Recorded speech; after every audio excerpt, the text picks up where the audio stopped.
¿Qué le pareció? Vamos a quedarnos en esta mañana en estos dos versículos y tal vez no avancemos mucho, pero vamos a ver cómo nos va. El apóstol Pedro, apóstol por Jesucristo, él le eligió y le nombró, siendo su discípulo, le hizo un apóstol. Y es Pedro el autor, hemos visto ya la vez pasada, el domingo pasado, sobre algunos aspectos. Pero estos 5 lugares que se mencionan, Ponto, Galacia, Capadocia, Asia y Bitinia, sitúan a los destinatarios en las 4 provincias de Asia Menor, que de alguna manera son provincias romanas, pero no están tan influenciadas, y que pertenecen a todo este sector de Asia Menor, hoy la actual Turquía o la moderna Turquía.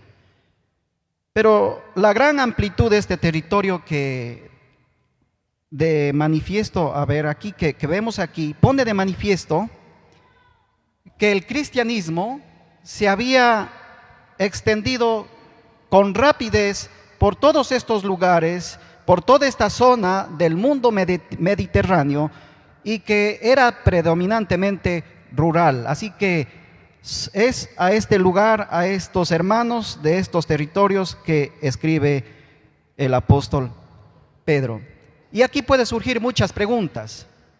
¿Qué relación pudo tener el apóstol Pedro con estos hermanos de estas regiones, con los destinatarios a quien él les está escribiendo, a estos lectores? No sabemos con certeza. Hay varias hipótesis, pero no hay certeza de cómo, qué relación tuvo Pedro, si les visitó alguna vez, estuvo allí, evangelizó él, o quién fue. Pero también nos preguntamos cómo es que en estos lugares llegó la fe cristiana, llegó el evangelio. Así que vamos a ver brevemente algunos datos importantes que encontramos en el libro de Hechos, y esto es bueno considerarlo para tener noción de cómo podemos ver la mano de Dios llevando su evangelio a través de su Espíritu Santo, usando a sus hijos, usando a los discípulos de Jesús. Algunos de estos lectores que se mencionan por estas provincias de Asia Menor pudieron haber sido salvos en el día de Pentecostés. Ese día cuando vino el cumplimiento de la promesa de Jesús de que vendría el Espíritu Santo y que todos recibirían el Espíritu Santo y, en otras palabras, recibían poder para ser testigos de él. Acompáñeme al capítulo 2 de Hechos y vamos a ver brevemente esto y mire cómo es maravilloso la escritura y cómo va armando cada vez más y dándonos un cuadro más amplio de lo que muchas veces no podemos entender con un solo versículo.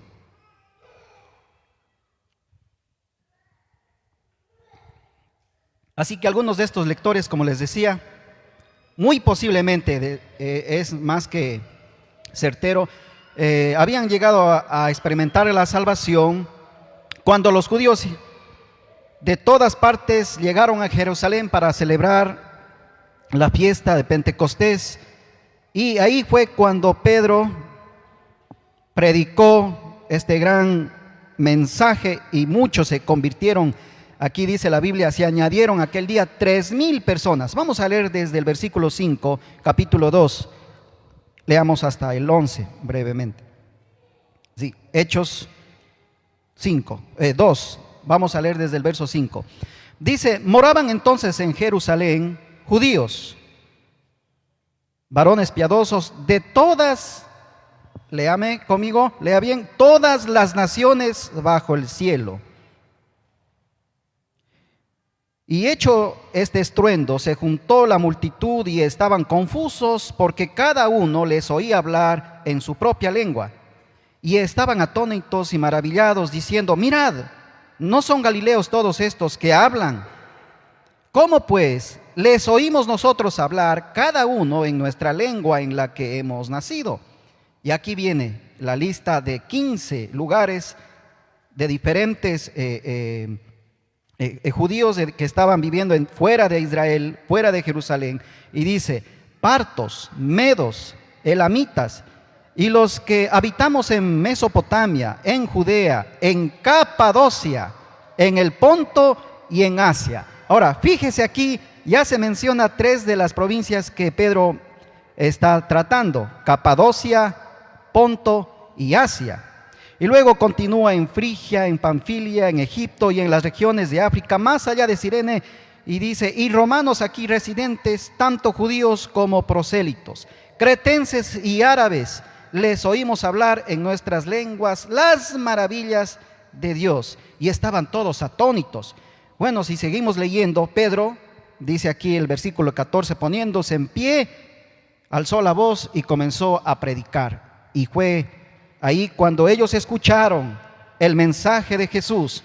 Y la Biblia dice que en el versículo 41 del mismo capítulo 2 dice, así que los que recibieron su palabra, estos que estaban de todos los lugares del mundo, ¿no es cierto?, fueron bautizados y se añadieron aquel día como 3,000 personas. Entonces, algunos de estos nuevos creyentes volvieron a casa, muy posiblemente a algunas de las provincias que se mencionó, llevando la semilla del Evangelio. Así que ya pueden ver ustedes aquí este dato importante. Sigamos conmigo en el capítulo 11 del mismo libro de Hechos, versículo 19, y vamos a ver otro dato especial. Capítulo 11, versículo 9. Aquí se describe que después de la muerte de Esteban hubo una persecución, así que los cristianos de origen judío fueron por esa persecución dispersados y se vieron obligados a residir en el extranjero. Capítulo 11, versículo 19 al 21. Mire lo que dice. Ahora bien, los que habían sido esparcidos a causa de la persecución que hubo con motivo de Esteban, pasaron hasta Fenicia, Chipre y Antioquía, no hablando a nadie la palabra, sino solamente a los judíos. Pero había entre ellos unos varones de Chipre y de Cirene, los cuales, cuando entraron en Antioquía, hablaron también a los griegos, anunciando el evangelio del Señor Jesús. Y la mano del Señor estaba con ellos, y gran número creyó y se convirtió al Señor. Entonces aquí tenemos un segundo dato, que a causa por la muerte de Esteban hubo una persecución por parte de los mismos judíos, y los cristianos de origen judío fueron esparcidos y se vieron obligados a vivir o a residir en el extranjero, pero llevando el evangelio. Tenemos otro dato importante, y este es el tercero que voy a mencionar. Pablo ministró al menos parte de Galacia, cerca, por ahí, pero no hay constancia de su obra que él evangelizó en estos lugares que menciona Pedro, en Ponto, Capadocia, Asia y Bitinia. Incluso la Biblia dice que el Espíritu le prohibió ir hacia Asia y Bitinia, ya que entonces esa tercera dato es importante considerar. Vamos a ver un poquito más adelante, capítulo 16. Vamos armando aquí un poquito este cuadro para tener un conocimiento más amplio de estos destinatarios que son creyentes y cómo es que llegó el evangelio a sus vidas. Capítulo 16, versículos 6 y 7. Fíjese lo que dice aquí. Está Pedro en sus viajes misioneros y dice, atravesando Frigia y la provincia de Galacia. Si ve, ahí nombra Galacia. Les fue prohibido, pero dice aquí, por el Espíritu Santo, hablar la palabra en Asia. Así que Pablo, lamentablemente, por alguna razón que desconocemos, no pudo entrar hacia Asia y a estas otras regiones que Pedro menciona. Y cuando llegaron a Misia, intentaron ir ¿a dónde? A Bitinia, versículo 7. Pero fíjese lo que dice, pero el Espíritu del Señor no le permitió ir allá. Y pasando junto a Misia, descendieron a Troas. Así que, de alguna manera, Pedro tenía en misión, en mente, ir a esos lugares, pero el Espíritu no le permitió y tuvo que irse por otro lugar, pero cerca de los lugares que menciona el apóstol Pedro.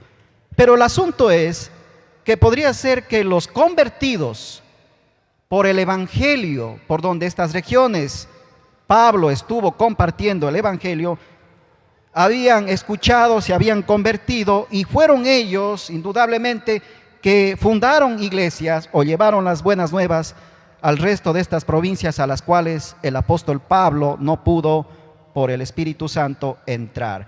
Ahora, un poquito adelante, y esto es lo último que leemos en cuanto a Hechos. Capítulo 19, versículo 10, dice así: así continuó por espacio de 2 años, Pablo está en Éfeso, versículo 10. A ver, estamos en Hechos 19, versículo 10. Ya.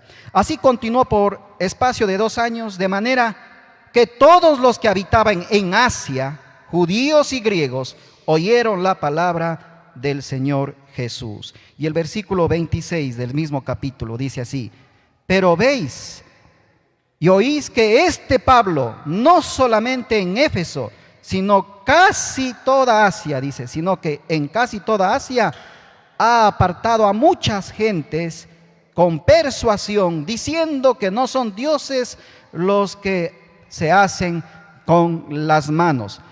Entonces, en estos lugares donde Pablo llegó, cercanos a los que menciona el apóstol Pedro, hubo gente que por actividades comerciales y están viajando y escucharon al apóstol, y ellos también fueron los que creyeron y llevaron el mensaje. Incluso esta es una queja de los moradores de Éfeso y dice: este Pablo nos ha invadido diciendo que no son dioses lo que adoramos en toda Asia, y él ha contaminado con su mensaje. Así está aclarando. Entonces aquí tenemos estos datos importantes a considerar, y podemos ver que estas iglesias, muy posiblemente de carácter rural, que se reunían en hogares, en casas, posiblemente si es que había judíos, en sinagogas, porque esta iglesia está compuesta por estas dos características de personas, tanto judíos como griegos, tanto porque escucharon a Pedro cuando fueron a una fiesta en Pentecostés en Jerusalén y llevaron el mensaje a sus hogares de regreso, ¿verdad? Y hubo mucho pueblo ahí. Entonces esta carta que menciona el apóstol Pedro a quienes escribe, originalmente es una carta que fue escrita para que circulara por toda esta región a quien él menciona, y que es una carta especial para dar buen ánimo a todos ellos. Ahora bien, vamos adelante con algunas cosas muy importantes. El apóstol Pedro usa un lenguaje o palabras o términos importantes que se aplicaban al pueblo judío del Antiguo Testamento, al pueblo israelita.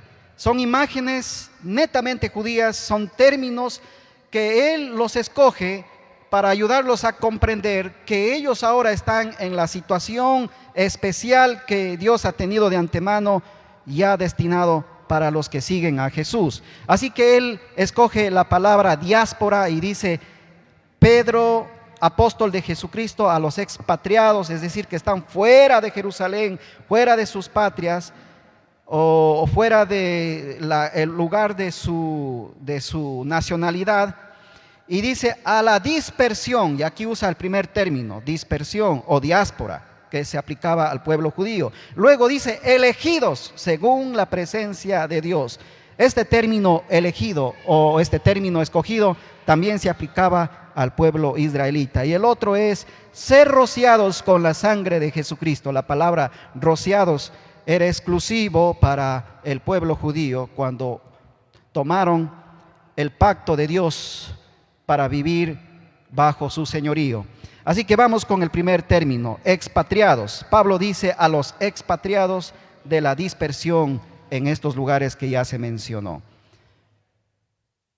Un dato importante de un autor muy destacado, un profesor del Nuevo Testamento, Peter Davis, dice, él estimó que cuando Pedro escribió esta epístola, cerca de 1 millón de judíos vivían en Palestina. Puede imaginar, 1 millón de judíos viviendo en Palestina. Y luego añade que entre 2 y 4 millones vivían fuera por todo el imperio romano. Y aquí está mencionando entonces que estaban situados muchos de ellos en Asia Menor. Asia Menor tenía la tercera parte de los esparcidos, de la diáspora. Así es, habían muchos judíos ahí.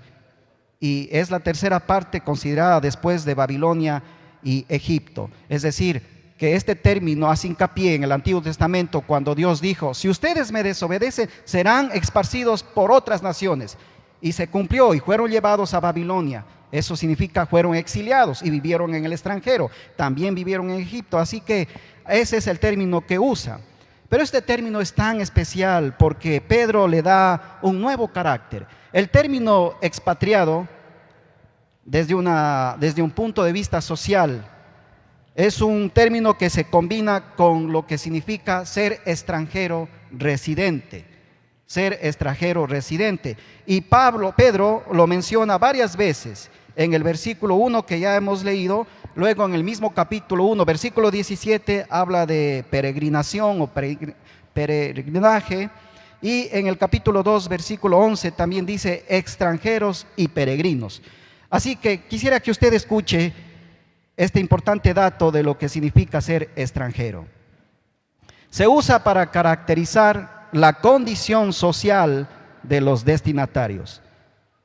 Estos forasteros o extranjeros son personas que residen de forma temporal o permanentemente, permanente, pero lejos de casa. Y por un lado, desde un punto de vista social y cultural, se les considera inferiores a los ciudadanos de pleno derecho, a los ciudadanos naturales del lugar. Y al mismo tiempo se les considera extraños o se les trata como extraños. Y eso significa que adquieren desprecio, se les calumnia y solo se les conceden ciertos derechos políticos, económicos y tal vez sociales, pero muy, muy limitados. Ahora, yo no sé lo que es vivir en el extranjero, pero tenemos muchas historias de muchos compatriotas que están en el extranjero, tal vez familiares, que fueron a vivir en España, otros en los Estados Unidos y otros países, y nos han contado y hemos escuchado cuántas historias tristes, con lágrimas, llenas de dolor, por lo difícil que es vivir y experimentar hostilidad en otro lugar que no es nuestra patria. Un buen resumen de esto, haciendo este contraste de la sociedad en la que ellos estaban viviendo y el carácter de cómo era de aquellos que se sentían extraños en otra tierra, está en el mismo libro de Pedro. Vayamos a leer el capítulo 4 de Primera de Pedro, versículo 3 y versículo 4, porque nos resume de una manera fantástica este contraste social, tanto de los destinatarios a quien escribe Pedro, como de los ciudadanos donde ellos están viviendo, ¿no? Aquella sociedad donde ellos estaban haciendo vida. Fíjese lo que dice. El apóstol Pedro dice, versículo 3, versículo 4, capítulo 4, dice: basta y el tiempo pasado para haber hecho lo que agrada a los gentiles. Esta es la sociedad en la cual vivían sus destinatarios, a los cuales escribe Pedro. Y dice: andando en lascivias, concupiscencias, embriagueces, orgías, disipación y abominables idolatrías. Ahora usted puede sacar ya de antemano estas conclusiones. Esta era la sociedad en la que ellos vivían, que andaban en lascivias, concupiscencias, embriagueces, orgías, disipación y abominables idolatrías. Eran idólatras. Pero versículo 4 añade y recalca el carácter de estos creyentes. Y dice: a estos ustedes, los creyentes, les parece cosa extraña que vosotros no corráis con ellos en el mismo desenfreno de disolución, y que dice, y os ultrajan. Es difícil vivir en medio de ellos, porque ustedes han marcado otro estilo de vida, lo cual para la sociedad en la cual ustedes se encuentran, les es cosa extraña, porque ustedes no están compartiendo los mismos valores y el estilo de vida de esa sociedad en la que ustedes viven. Así que ellos se sienten extrañados, y es que ustedes, sí, en verdad, ustedes son otros, son ajenos, son inferiores, no son parte de esta sociedad con derechos, ya sea económicos y políticos. Ahora usted puede imaginar cómo se sentían ellos. Esto es un buen resumen. Pero en el mismo capítulo, en el primero que hemos estado analizando, qué difícil es vivir de esa manera, y Pedro dice dos cosas importantes, quiero mencionarlas. Él habla de una herencia incorruptible, y también en el versículo 6 dice que van a experimentar o son afligidos en diversas pruebas. Entonces, en resumen, esta es una comunidad que su condición social dice mucho. Son extranjeros residentes y son vistos como extraños, como inferiores, y por lo tanto de alguna manera son afligidos con murmuraciones, con críticas, con rechazo, con marginación, sin derechos. Y Pedro dice, se sienten sin herencia, sin patrimonio. No tenían esa seguridad de decir, bueno, ¿y qué futuro tenemos o qué herencia doy a mis hijos? Por eso es que Pedro habla de que hay una herencia incorruptible, una herencia que no se acaba, una herencia que no está contaminada y reservada para ustedes, para hacer ese contraste de cómo ellos se estaban viendo a sí mismos. Era una comunidad entonces sin patrimonio, por lo menos estable. Y Pedro dice, no es así. Era una comunidad que estaba siendo afligida en diversas pruebas. Y por eso es que luego Pedro elabora el concepto de ser elegidos. Pero quiero pensar un poquito más con ustedes sobre el tema de ser peregrinos. Estos creyentes, sin lugar a duda, debieron sentirse sin valor, totalmente sin valor, y con muchas preguntas, preguntándose, ¿a quién le importo? Preguntándose, ¿qué sentido tiene la vida o vivir de esta manera? Preguntándose, tal vez, ¿qué puedo hacer en circunstancias tan difíciles, y todo por causa de mi fe, por seguir a Jesús? Se estaban preguntando, ¿dónde está Dios en todo esto? Y Pedro comienza a dar respuestas a estas preguntas que posiblemente estuvieron en el corazón de ellos. Pero Pedro, sin embargo, en el resto de la carta usa este mismo término de ser extranjeros, de ser peregrinos. Fíjese en el versículo 17 y dice, leamos conmigo el capítulo 1, versículo 17. Y si invocáis por Padre aquel que sin acepción de personas juzga según la obra de cada uno, dice, conducíos con temor todo el tiempo de vuestra peregrinación. Ahí habla de que son peregrinos, y eso es importante. Capítulo 2, versículo 11 dice, amados, yo os ruego como a extranjeros y peregrinos, que os abstengáis de los deseos carnales que batallan contra el alma. Ahora, este mismo término que aparece en el primer versículo del capítulo 1, se va entretejiendo entre la carta, ayudándoles a comprender que aunque esa sea su realidad social, Pedro cambia el sentido del término, dice, también es su realidad espiritual.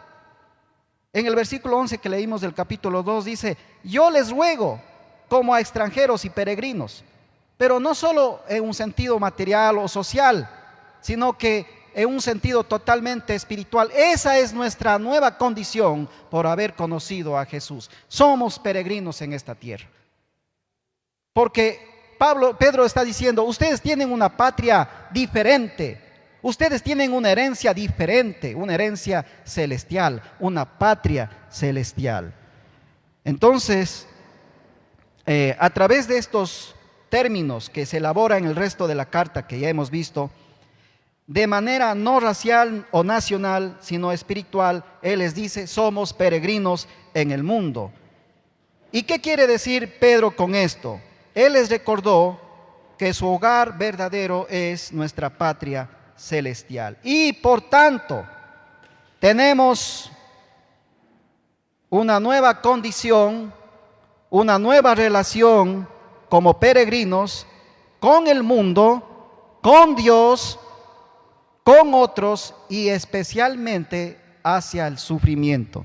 Así es que Pedro les recuerda y tiene mucho que decir con esta nueva condición que afecta a todas nuestras relaciones, nuestra relación con Dios, con lo social o con el resto del mundo y nuestra relación con las circunstancias, especialmente con el sufrimiento. ¿Qué es lo que Pedro nos dice acerca de esta nueva condición de ser peregrinos? Quisiera que usted lea conmigo, aunque ya lo hicimos, pero una vez más repitamos. Capítulo 1 y 17, ya estamos cerca de terminar con este tema. Él dice que si somos peregrinos aquí en la tierra, porque esa es nuestra nueva situación, no solamente de manera social, sino espiritual, porque pertenecemos a otra patria, que es la celestial, Pedro dice, conducíos en temor todo el tiempo de vuestra peregrinación. Entonces, ¿cuál es nuestra condición de peregrino? ¿Cuál es el carácter que va elaborando el apóstol Pedro? Él dice que debemos conducirnos con temor todo el tiempo de vuestra peregrinación. ¿Por qué razón? Él dice que si invocáis por Padre aquel que sin acepción de personas juzga según la obra de cada uno. Entonces él está diciendo, porque un día vamos a dar cuentas. Es más, Dios juzgará de todas estas cosas y todas las obras de todas las personas. Así que tenemos un juez a quien se rinde cuentas y dice, por lo tanto, debemos conducirnos con temor, sabiendo que un día nos presentaremos al que juzga sin acepción de personas, con justicia. Más adelante, que ya hemos visto el pasaje del capítulo 2, versículo 11, él dice, si somos peregrinos, yo les ruego, si somos extranjeros, porque tenemos una patria celestial, él dice, mientras vivan aquí en la tierra, absténganse de los deseos carnales que batallan con nosotros. Esa es el carácter y la condición de un peregrino que pertenece al reino de los cielos. Esa es nuestra situación de vida por ser seguidores de Jesús mientras somos habitantes de esta tierra, porque ya pertenecemos a otro lugar, a otra patria. ¿Qué debemos hacer? Conducirnos con temor. Y luego dice, absteniéndonos de todos los deseos carnales. Todos estos versículos se irán analizando después. Pero para ver más o menos cuál es la condición y lo que nos compete como peregrinos, nuestra responsabilidad, es decir, nuestra nueva relación con nuestra sociedad, este mundo, y con los hermanos y con el sufrimiento. Quiero que usted eche una ojeada brevemente conmigo al capítulo 3. Sí, vamos al capítulo 3. Fíjese cómo más el peregrino debe vivir o debe conducirse. Él dice en el versículo 8 del capítulo 3, dice, finalmente, sed todos de un mismo sentir, compasivos, así debemos ser. Ese es el peregrino aquí en la tierra, aunque sea afligido, aunque reciba hostilidad por medio de quienes no comparten nuestra fe, por la sociedad en la que vivimos, ¿no? Ustedes deben ser de esta manera, ámense fraternalmente, sean misericordiosos, sean amigables. Qué difícil lo que nos está pidiendo el apóstol Pedro. Si percibimos hostilidad, porque vivimos en una sociedad incrédula, que vive para este mundo, que se extraña de que nosotros no compartimos el mismo estilo de vida y los mismos valores, y nos ponen el dedo, y nos murmuran, y nos critican, nos hacen de menos, nos desprecian, se ríen de nosotros. Dice el apóstol, sin embargo, nuestra calidad de peregrino tiene mucha importancia, porque esa es la condición en la que Dios nos ha permitido por seguir a Jesús.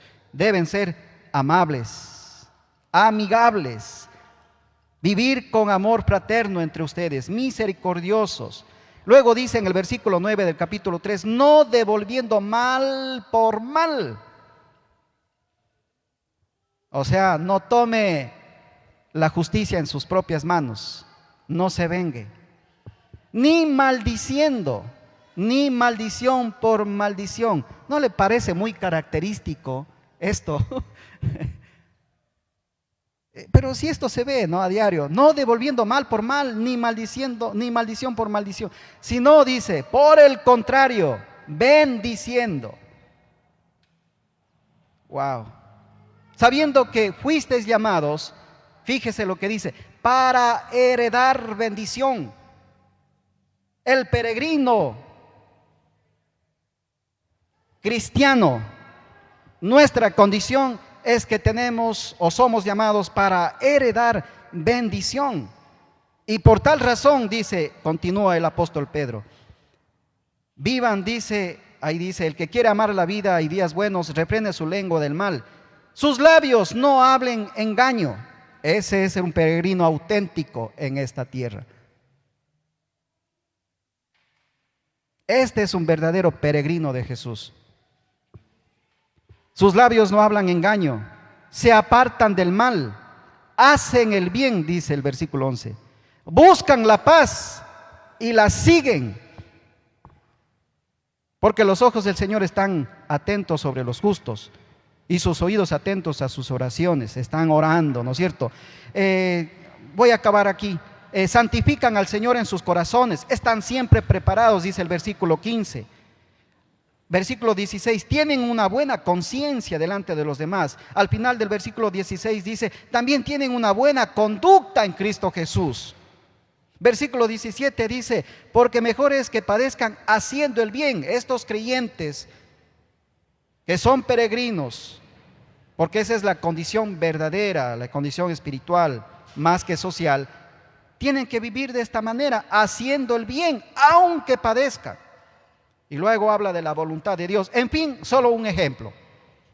Solo un ejemplo. Entonces Pedro está elaborando que a pesar de que esa es su condición, tanto social, pero también espiritual, porque pertenecen a una patria diferente, a una patria divina, a una patria eterna, porque esa es nuestra verdadera herencia. Si vivimos de tal manera, dice, si es que somos auténticos seguidores de Jesús, ese es su sello. Usted es un peregrino y yo aquí en la tierra. Que estamos de pasada, de transición, esperando nuestro verdadero hogar. Pero eso no significa todo, porque mientras estemos aquí en la tierra, Pedro dice, esta es la auténtica manera de vivir de un peregrino de Jesús, como hemos visto. No hablando mal, haciendo el bien, buscando la paz, siguiéndola, una buena conducta, siempre preparados, santificando al Señor en todas nuestras decisiones y en fin, siendo amigables y todo lo que hemos ido leyendo en este versículo. Ahora bien, el tema de ser peregrino no es nuevo, no es novedoso. Esta verdad se elaboró mucho ya en el Antiguo Testamento. Y en el libro de Hebreos nos dan un ejemplo vivo de cómo los que son llamados por Jesús, los que son llamados por nuestro Padre Celestial, deben vivir. Leamos en Hebreos capítulo 11, Y Pablo también elabora mucho el concepto de nuestra herencia celestial, pero vamos con Hebreos nada más. Y así vamos a terminar en esta mañana el tema de ser peregrinos. Recuerde que Pablo también habló mucho de esto. En Filipenses 3:20 dice, nuestra ciudadanía es celestial, está en los cielos, arriba. Y en Colosenses 3, versículo 1 al 2 también dice, puestos los ojos en las cosas de arriba, donde está nuestro Señor Jesucristo sentado a la diestra del Todopoderoso. Y luego dice, poned la mira en las cosas de arriba, no en las de la tierra. Pero vamos a Hebreos, porque qué lindo cómo elabora la Biblia, la palabra de Dios, estos temas. Hebreos capítulo 11, me acompaña, versículo 8 al 10, leamos.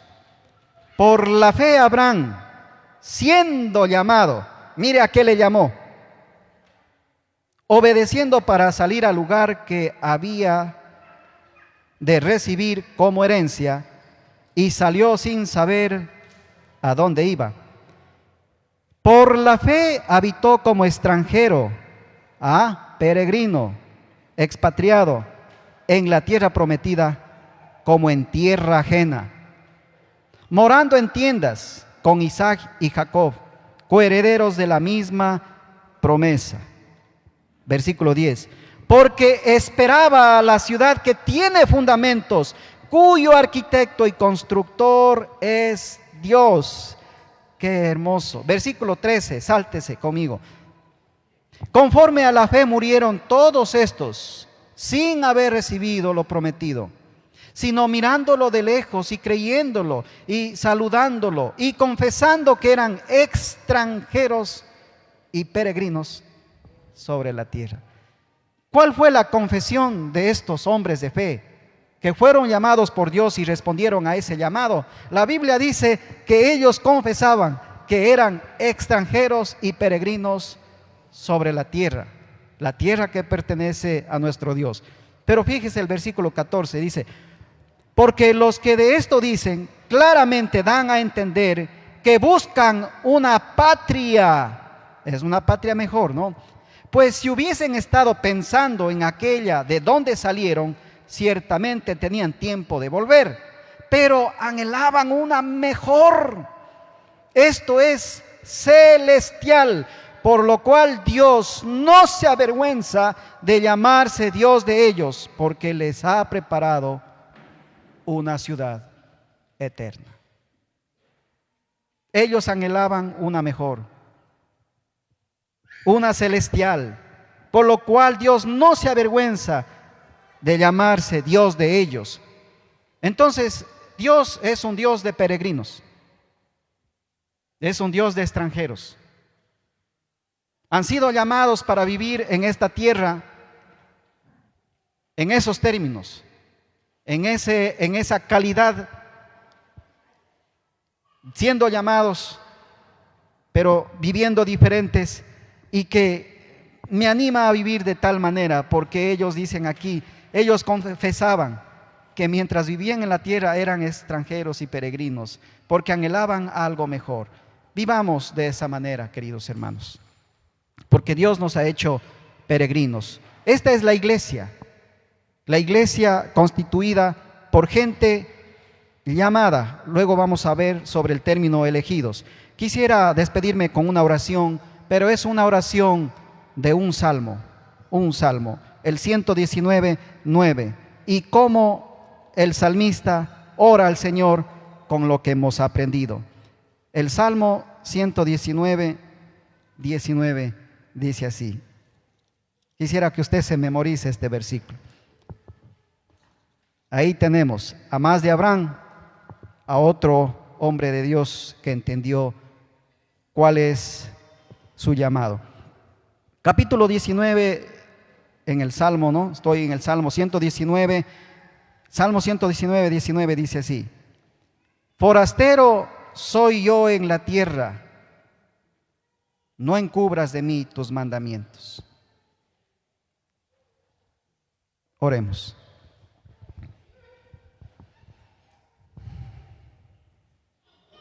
Nos unimos a esta oración, Señor.